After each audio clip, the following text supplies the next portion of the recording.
Hello, class. Hope this message finds you exceedingly well as usual. So today, the Nobel Prize in Chemistry for 2023 was announced, and here are the winners.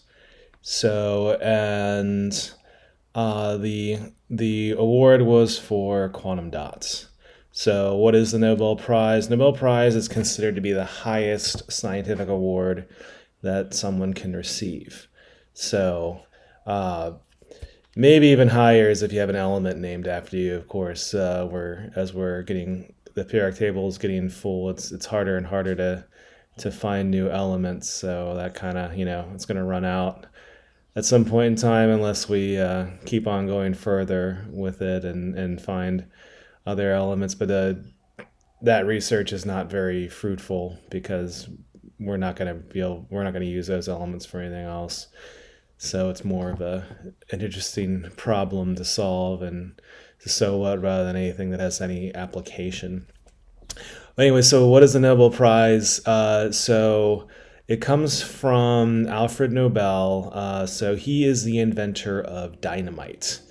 And he was known for a bit as the Doctor of Death because dynamite was used quite a bit in warfare, and he felt that that was a bad karma mojo to be associated to his name. So he hired a think tank. What should I do to be not known as a Doctor of Death? And the think tank said that you need to come up with a trust fund, and then from that trust fund, release a prize such that your name will be known forever for peace. And hence the Nobel Prize, Peace Prize specifically, was born. And so that's still considered to be a very top honor, if not the top honor that you can get in the world. And not only that, they had the Peace Prize was to be awarded by Norway. So Nobel was Swedish, and Norway, their neighbor. Norway was and still is known as sort of the peace-loving hippies of Europe. Okay, so kind of like maybe the Haight-Ashbury of San Francisco is today. That's kind of the way was and still is Norway is perceived among the European Union. So there's five other prizes, and so the five other prizes are my favorite, of course: chemistry, physics, medicine or physiology, literature, and economics, and those are all awarded through Sweden and presented by the King of Sweden. So while the award banquet for Nobel Prizes has not happened yet, but they announced the awards. They announced them in early October, and this is kind of like the Oscars or the Emmys, or the Grammys, like the big awards in entertainment. These are the big awards in science. So and oftentimes, well, they you get a phone call. The first thing is they decide it's decided in secret, and then you get a phone call awarding, saying like, oh, by the way, you're getting the Nobel Prize, and like I said, it's a very strong honor. And so these folks won it in chemistry, and they won it with quantum dots. And so, what are quantum dots? They're smaller groups of atoms. So a stable group of atoms is known as a molecule. These are not necessarily molecules because these quantum dots are usually made of things like silicon. So you have small molecule-like behavior for groups of atoms. So small groups of atoms, 2, 3, 4, 10, 20 groups of atoms, you get certain type of behavior.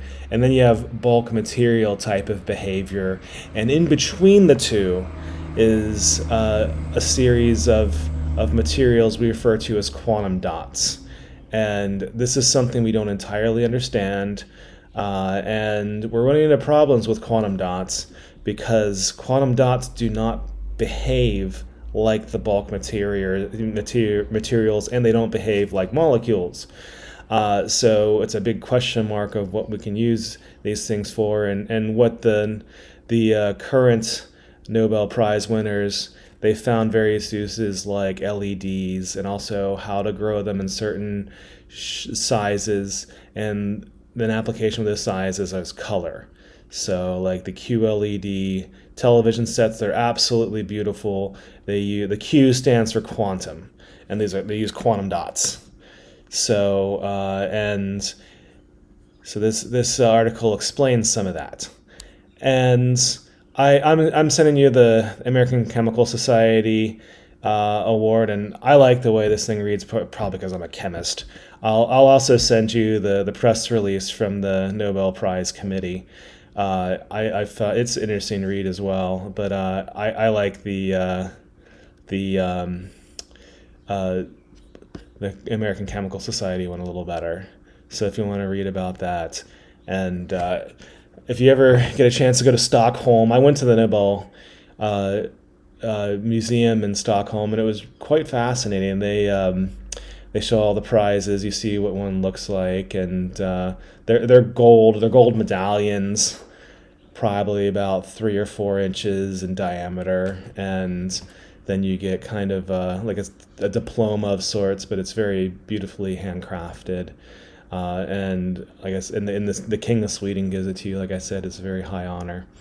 And then you can also they record you, and then you can go and listen to all the recordings. And the one that struck me from the Nobel Museum was Schrodinger.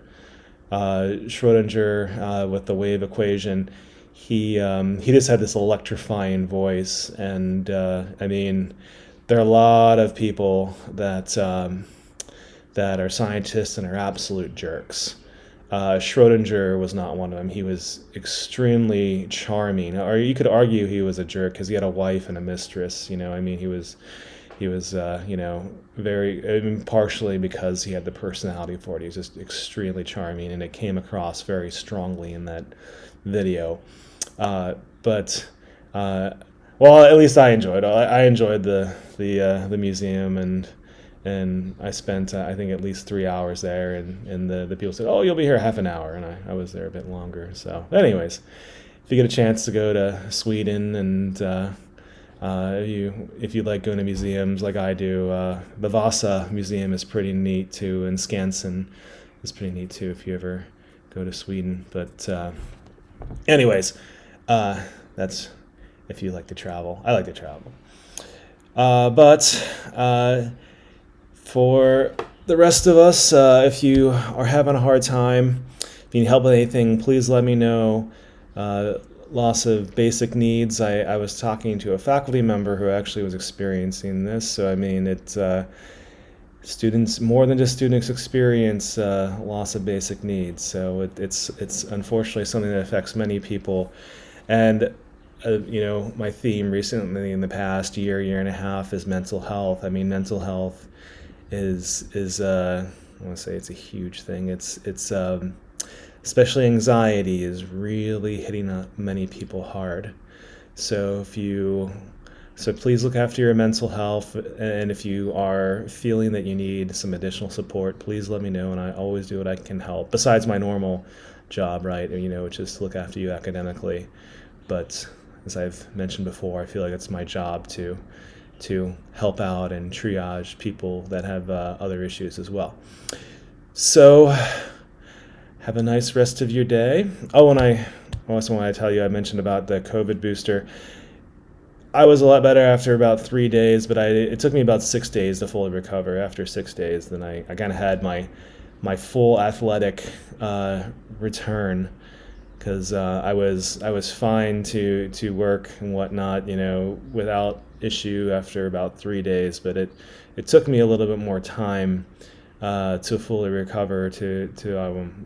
I like to exercise, and I could feel it in my athletic performance till about Monday. So, but I mean, it might have just affected me more or different than you. So it just depends, and it depends if you want to get the vaccine or not. So, all right, well then, aloha for now. Have a nice weekend.